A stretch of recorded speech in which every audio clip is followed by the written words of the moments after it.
Everyone, welcome back to my channel. So আজকে অনেক দিন পর একটু সকালবেলার দিকটায় বেরোচ্ছি। বাইরে রোদ আছে প্রচণ্ড, জানি না আজকে বৃষ্টি ফিষ্টিও হবে কিনা, ছাতা নিয়ে নিচ্ছি। কিন্তু বহুদিন পর ইচ্ছে হলে একটু সকালবেলার দিকে বেরোই। আর প্ল্যান আছে, এখনও কিছু ঠিক নেই, প্ল্যান আছে একটু রবীন্দ্র সরোবরের দিকে যাব। কারণ বহুদিন যাওয়া হয় না, রবীন্দ্র সরোবর যাওয়া হয় না, তারপর লেক কালীবাড়ি যাওয়া হয় না। তো চেষ্টা করব ওই দিকটা যাওয়ার। আর সারা দিন কী কী করলাম, কী কী খেলাম, কোথায় কোথায় গেলাম, তোমাদের সাথে শেয়ার করে দেওয়ার চেষ্টা করব। আর মাঝখানে আমি আজকে যাচ্ছি আমার যে বোন দিশা, ওর সাথে দেখা হবে আমার বরানগর মেট্রো স্টেশনের সামনে, ওকে দাঁড়াতে বলেছি। এখন আমি বাড়ি থেকে বেরোবো, আগরপাড়া থেকে আমি স্টেশন যাব, দেন স্টেশন এর ওই পার মানে সাবওয়ের উল্টো দিক থেকে অটো স্ট্যান্ড আছে, ওখান থেকে অটো ধরে সোজা বরানগর মেট্রো। তো দিশা চলে এসেছিল বরানগর মেট্রো স্টেশনের সামনে, দুজনে মিট করলাম। আর 20 টাকার টিকিট কেটে আমরা কিন্তু পৌঁছে গেছিলাম খুব তাড়াতাড়ি রবীন্দ্র সরোবরে। 10:30 মতন তখন বাজে যখন আমরা মেট্রো ধরলাম। আর রবীন্দ্র সরোবরের গেট নাম্বার 1 থেকে বেরিয়ে যখন গা ঘেঁষে যাচ্ছি, তখন বাঁ হাতে চোখে পড়ল একজন কাকু আম, শশা, ছোলা মাখা নিয়ে বসেছিলেন। আর গরমকালে কাঁচা আম মাখা তো একটা নস্টালজিয়া, ছোটোবেলা প্রচুর খেয়েছি। তো দেখে খেতে ইচ্ছে করলো। কাকুর কাছে 20 টাকা 30 টাকার আম মাখা পাওয়া যাচ্ছিলো, তো কাকুকে আমরা বলেছিলাম 30 টাকা একটু বেশি করে দুজনের জন্য আম মাখা করে দিতে। সুন্দর করে লঙ্কা, কাসুন্দি, নুন দিয়ে মেখে কাকু দিয়েছিল। বেশ অনেকটাই কিন্তু রিফ্রেশিং লাগছিল এই কাঁচা আম মাখাটা খেয়ে। তো আমরা এখন সরোবরের রাস্তাটা ধরে পুরো হাঁটছি। হেঁটে আগে যাব লেক কালীবাড়ি। লেক কালীবাড়ি বন্ধ হয়ে যায় 12:30 বন্ধ হয় বল। এখনও টাইম আছে। কটা বাজে এখন? 11:30। 11:30 বাজে, পেয়ে যাব অন্তত। আমরা লেক কালীবাড়িটা দেখে তারপরে ঘুরে ফিরে রবীন্দ্র সরোবর পরেও ঢুকতে পারবো। যেতে যেতে ডান হাতে চোখে পড়লো রবীন্দ্র সরোবরের গেট নাম্বার 8। এখান দিয়েও কিন্তু এন্ট্রি নেওয়া যায়। আর এখানে কিছু নিয়মাবলী দেওয়া ছিল যে ভেতরে প্লাস্টিকের বটল, কন্টেনার কিছু অ্যালাউড না, কারণ পরিবেশকে নোংরা করতে চান না ওনারা, তো পরিষ্কার পরিচ্ছন্ন রাখার জন্য ব্যবস্থা। ওখান থেকে সোজা এসে এরকম একটা মোড় পড়বে, আর 87 ওয়ার্ড নাম্বার 87-এর বাঁ পাশ দিয়ে সোজা হেঁটে গেলেই কিন্তু আগেই সামনেই পড়ে যাবে লেক কালীবাড়ি। মোটামুটি মেট্রোর গেট নাম্বার 1 থেকে যদি হাঁটা শুরু করা যায়, তাহলে কিন্তু লেক কালীবাড়ি পৌঁছতে সময় লেগে যায় প্রায় 22 মিনিট, কারণ 1.6 কিলোমিটার রাস্তা। কেউ যদি চায় তাহলে মেট্রো স্টেশনের সামনে থেকে কিন্তু অটো রিজার্ভ করেও এখানে আসতে পারে। লেক কালীবাড়ি এসেই দেখলাম অনেক সুন্দর নতুন করে সাজানো হচ্ছে। আর প্রথমেই কিন্তু বাঁ হাতে পড়বে এই যে ধূমাবতীর মন্দির, মা বগলামুখীর মন্দির এবং মা সন্তোষীর মন্দির। এই লেক কালীবাড়িটি তৈরি করেন শ্রী শ্রী হরিপদ চক্রবর্তী, যিনি একজন খুবই নামকরা তন্ত্রসাধক। 13ই এপ্রিল 1949 সালে এখানে মা কালী করুণাময়ী রূপে পূজিত হন। 2002 সাল থেকে এই মন্দিরটির পুনর্নির্মাণের কাজ চলছে। আর খুবই নিপুণ ও দক্ষ শিল্পীর শিল্পকলার নিদর্শন হিসেবে এটি তৈরি হতে চলেছে। মন্দিরটির কাজ এখনও বেশ কিছুটা অসম্পূর্ণ রয়েছে, তাই ভেতরে আর যেতে পারিনি। মন্দিরের বাইরে অনেক ফল প্রসাদের ডালা নিয়ে অনেক দোকান বসেছে, যেখান থেকে চাইলে তোমরা পুজো দিতে পারো ডালা নিয়ে। এখানে তন্ত্র সাধকেরও একটি ঘর বানানো হয়েছে। মন্দিরটি খোলা থাকে সকাল 6টা থেকে দুপুর 12টা পর্যন্ত এবং বিকেলে 3:30 থেকে রাত 9টা পর্যন্ত। সন্ধে 7:30টার সময় এলে এখানে কিন্তু সন্ধ্যা আরতির দর্শন তোমরা করতে পারো। মন্দিরের গায়ে লক্ষ্য করলে দেখতে পাবে এখানে কিন্তু কোনো রকম পশু বলি মানত করা বারণ। এর উল্টো দিকেই একটি পার্ক মতন রয়েছে, যেখানে শিবলিঙ্গ রয়েছে। তার ঠিক পাশেই একটু এগিয়ে গেলেই পড়ছে Birla academy of art and culture. আর এখানে অনেক নতুন প্রজেক্টের ওপর কাজ হচ্ছিল। তো 3টের সময় সব দেখা যাবে যদি কেউ এক্সিবিশন দেখতে আসো। কিন্তু আমাদের অনেক লেট হয়ে গেছিলো, আর আমাদের উদ্দেশ্য ছিল আমাদের উদ্দেশ্য ছিল রবীন্দ্র সরোবরে যাওয়া, ওটাই কভার করা।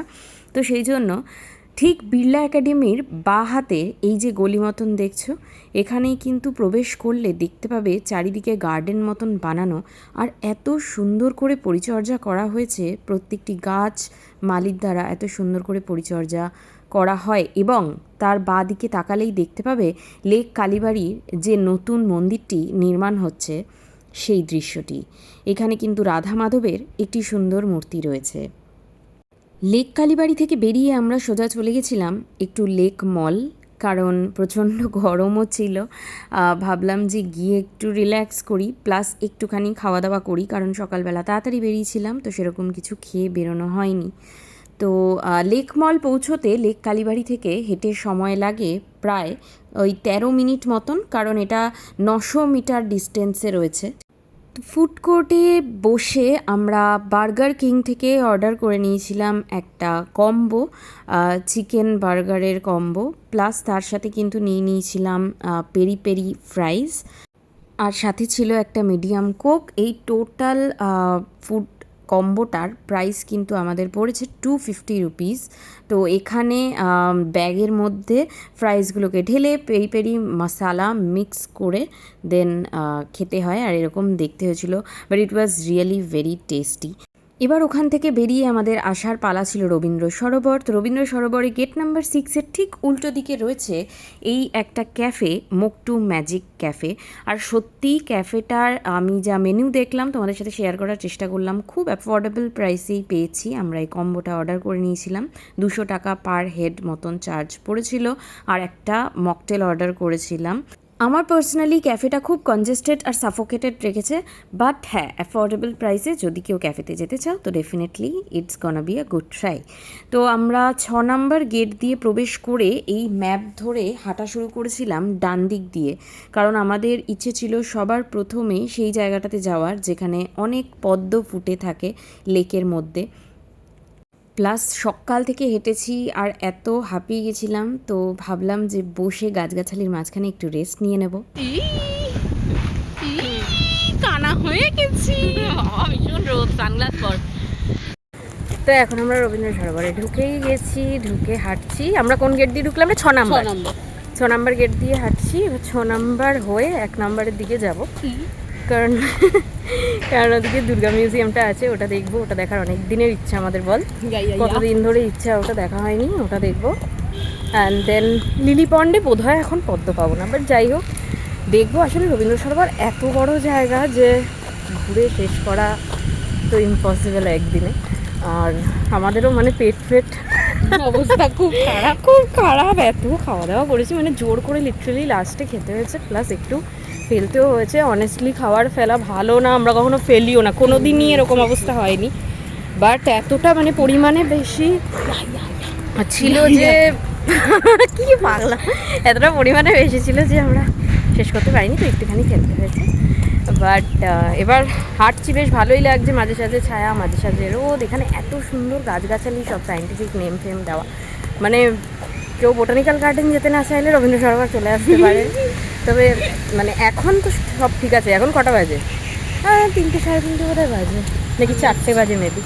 তো এখন তো পরিবেশ ঠিক আছে, বাট একটু পর থেকে আর কি সব জায়গা পরিবেশটা একটু একটু সব জায়গা থাকার মতন, বসার মতন হয় না। তো এখন একটু ঘুরে নিচ্ছি, সুযোগ পাচ্ছি।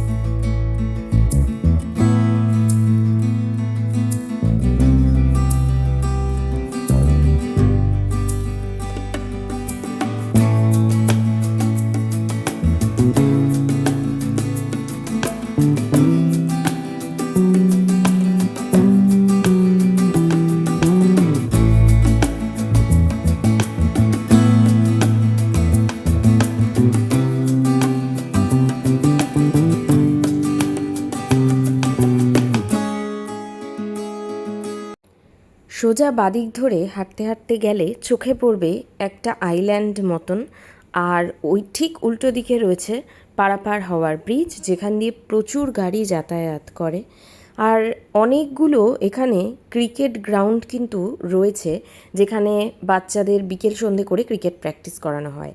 এইখানে 3 রকমের ক্যানন আছে, যেই ক্যাননগুলো দেখতে পাচ্ছ। শোনা যায় যে এক্সক্যাভেশনের সময় এই ক্যাননগুলো উদ্ধার করা হয়, আর মনে করা হয় সিরাজউদ্দৌলার সময়কার ক্যানন এইগুলি, কিন্তু কী কারণে এখানে রয়েছে সেটা জানা যায়নি। ঘুরে অনেকটা হেঁটে আমরা গেট নম্বর 3 দিয়ে প্রবেশ করলাম আইল্যান্ডটা আর এই হ্যাঙ্গিং ব্রিজটা দেখার জন্য। এই দুটো কিন্তু একদম পাশাপাশি রয়েছে, তো গেট নাম্বার 3 দিয়ে ঢুকলেই বাঁ হাতে সবার প্রথমে এই দুটো চোখে পড়বে। আর এই যে আইল্যান্ডটা রয়েছে এইটা কিন্তু শুধুমাত্র মাইগ্রেটরি বার্ডসদের জন্যই তৈরি হয়েছে। সারা বছর এখানে প্রচুর পাখি দেখা যায়। আর এই দেখো এখানে কিন্তু বোটিংও হয় বিকেল সন্ধেবেলা করে, তো এখানে গেলে তোমরা বোটিংটাও করতে পারবে। এটার জন্য কোনো রকম এন্ট্রি ফি আছে কি না সেটা আমরা জানি না, আর খোঁজ নিয়ে দেখা হয়নি। তবে চেষ্টা করেছি জুম করে তোমাদের সাথে শেয়ার করার, যে দেখো এখানে কতগুলো বক আরও অন্যান্য পাখি আইল্যান্ডের মধ্যে কিন্তু দেখা যাচ্ছে। 1920 সালে ক্যালকাটা ইমপ্রুভমেন্ট ট্রাস্ট এই জলা জমিটিকে এক্সক্যাভেশনের আন্ডারে নেয় এবং ওনারা বিউটিফিকেশনের জন্য এটার ওপর কাজ শুরু করে। এই সম্পূর্ণ লেকটা কিন্তু ম্যানমেড।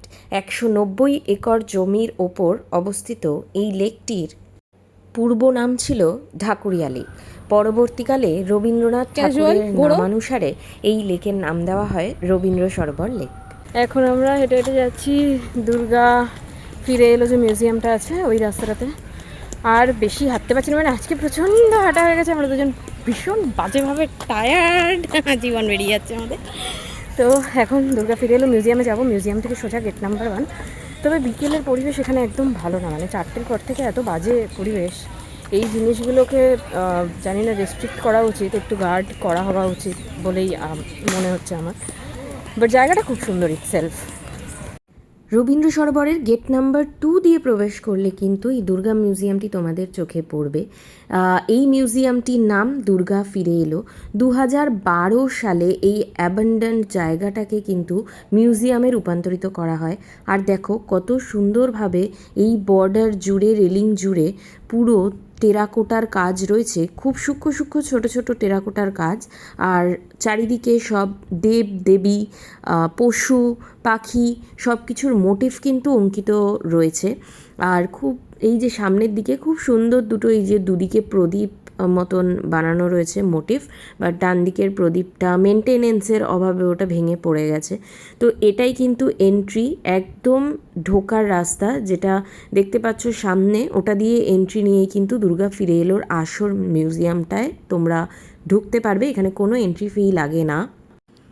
প্রথমে ঢুকেই ডান দিকে আর বাঁ দিকে লক্ষ্য করলে তোমরা দেখতে পাবে এক্সিবিশন মতন করে রাখা আছে দুটো খুব সুন্দর দুর্গা মূর্তি।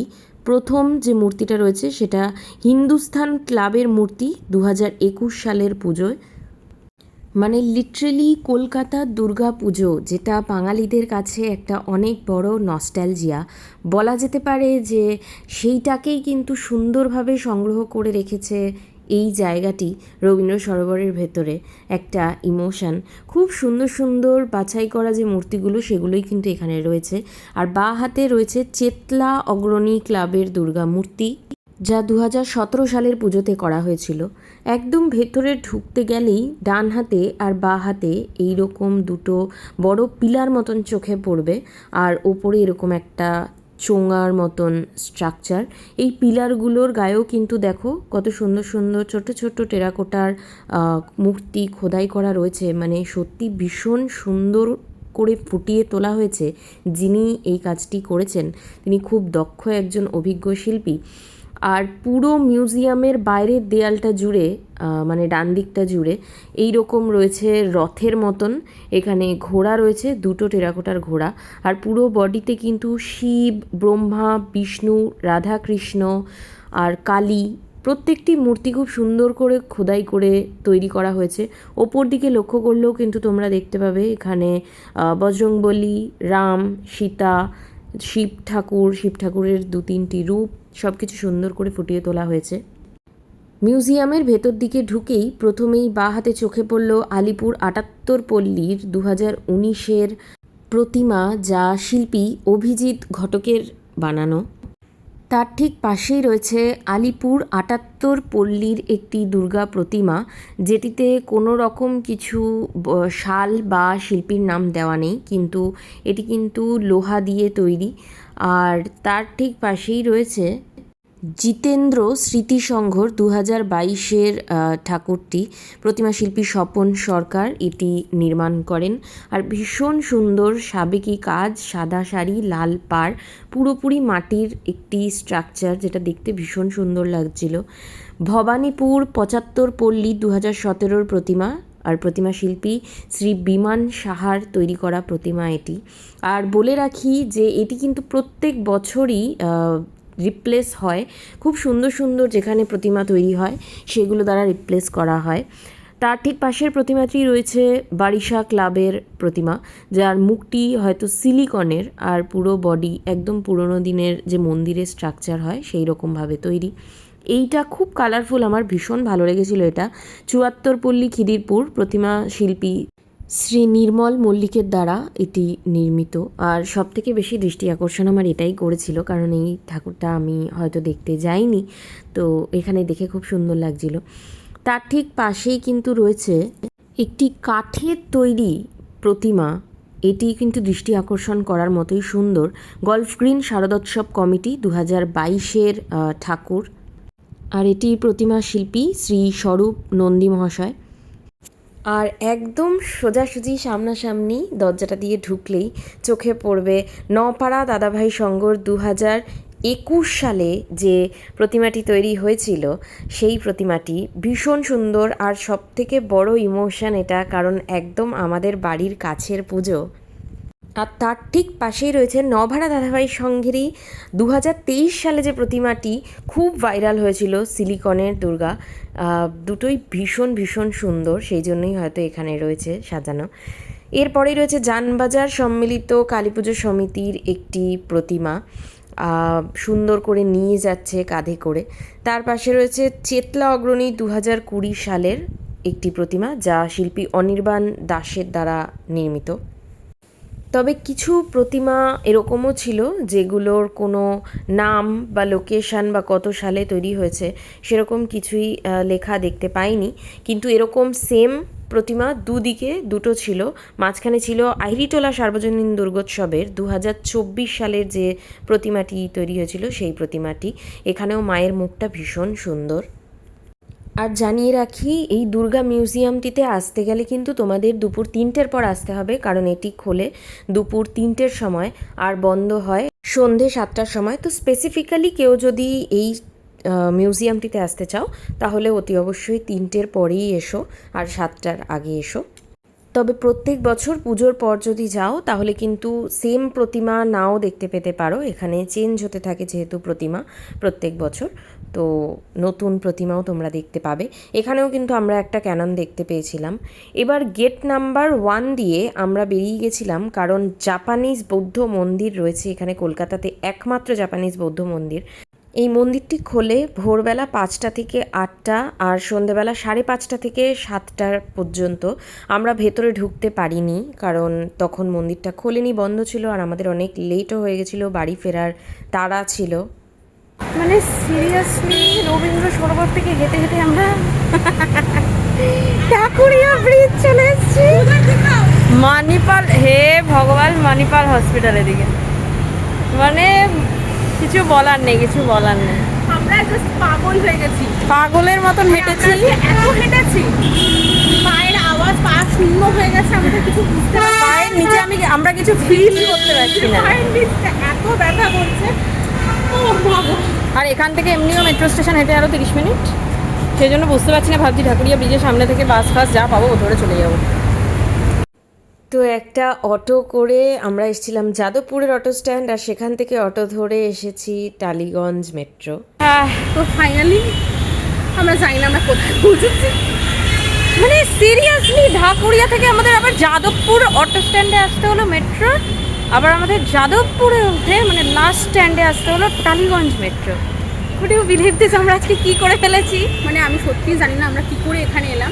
আমরা রবীন্দ্র সরোবরে লিটারালি 6 হ্যাঁ। নাম্বার গেট দিয়ে ঢুকেছিলাম, সেখান থেকে যেভাবে আমাদের গুগল ম্যাপ দেখিয়েছে সেই অনুযায়ী আমরা হাঁটতে হাঁটতে সুন্দর এসেছিলাম। গেট নাম্বার 1 দিয়ে আমরা বেরিয়েওছি। গেট নাম্বার আই থিঙ্ক 4 দিয়ে বেরিয়ে আবার 3 দিয়ে ঢুকেছিলাম। যেরকম রেখেছিল রাস্তা আমরা সেটাই ফলো করেছি, কোথাও নড়িও নি না। আর আমাদের ক্ষমতাও ছিল না লিটারালি সরার। তো আমরা 1 নাম্বার দিয়ে বেরিয়েছি দুর্গা মিউজিয়ামটা দেখার পরে, ওটা 2 নাম্বার গেট ছিল। দেন ওখান থেকে 1 নাম্বার দিয়ে বেরোলাম, অ্যান্ড তারপর আমরা আর কিছু ছিলাম না। তারপরে 37 মিনিট দেখাচ্ছে রবীন্দ্র সরোবর মেট্রো। লিটারালি আমরা কিছু খুঁজে পাচ্ছিলাম না। আমরা একজনকে জিজ্ঞেস করলাম, সেখান থেকে আমরা খানিকটা বললো যে একটু এগিয়ে গিয়ে একটু ব্রিজের সামনে যান। আমরা যখন ব্রিজের সামনে দেখলাম, আপনারা ক্লিপে দেখতেই পেয়ে যাবেন যে ওটা ঢাকুরিয়া ব্রিজ। এবং ওখানে মানিপাল হসপিটালের সামনে আমরা চলে গেছি। আমি জানি না কি করে এটা হতে পারে। লাকিলি আমরা একটা অটো পেয়ে গেছি, তো উনি আমাদের বললো যাদবপুরের অটো স্ট্যান্ড থেকে অটো ধরো, মেট্রোর সামনে নামো। ফাইনালি মেট্রো অবধি পৌঁছতে পেরেছি, জানি না বাড়ি কখন পৌঁছাবো। তো আমার আসা প্রথমবার মহানায়ক উত্তম কুমার স্টেশনে, কারণ এদিকে কোনো দিন আসা হয়নি। টালিগঞ্জের মেট্রো স্টেশনটি কিন্তু এইভাবে এত সুন্দর করে সাজানো হয়েছে, আর বেশ সুন্দর ফটোজেনিক অ্যাস্থেটিক ফটো কিন্তু এখানে আসবে। আমরা মহানায়ক উত্তম কুমার মেট্রো স্টেশনে পৌঁছে গেছি, এবং আমি জানি না রবীন্দ্র সরোবর মেট্রো থেকে নেমে ঘুরতে ঘুরতে কী করে মানুষ মহানায়ক উত্তম কুমার পৌঁছতে পারে এই বিষয়ে আমার অন্তত কোনো ধারণা নেই। মানে কারোরই ধারণা নেই। 51 মিনিটসের ডিস্টেন্স আমরা দেখাচ্ছিল। একটা বিরলতম কাজ করে ফেলেছি, এবং এই ডিস্টেন্সটা আমরা ঘুরে ঘুরে হেঁটে হেঁটে কভার করেছি। তো প্লিজ এখানে যদি কেউ আসেন দয়া করে বাইকে আসবেন, আদারওয়াইজ নিজেদের পার্সোনাল কার বা যদি পায়ে আপনাদের মতো জোর থাকে তাহলে আসবেন। বা যদি আমাদের থেকে বেটার রাস্তা কেউ চেনে, শর্টকাট গুড পয়েন্ট, এটা ভেরি গুড পয়েন্ট। কারণ আমরা কোথায় গেছি আমরা নিজেরাও জানি না। এখন পৌঁছে গেছি, আমাদের কপাল ভালো। Thank you, by.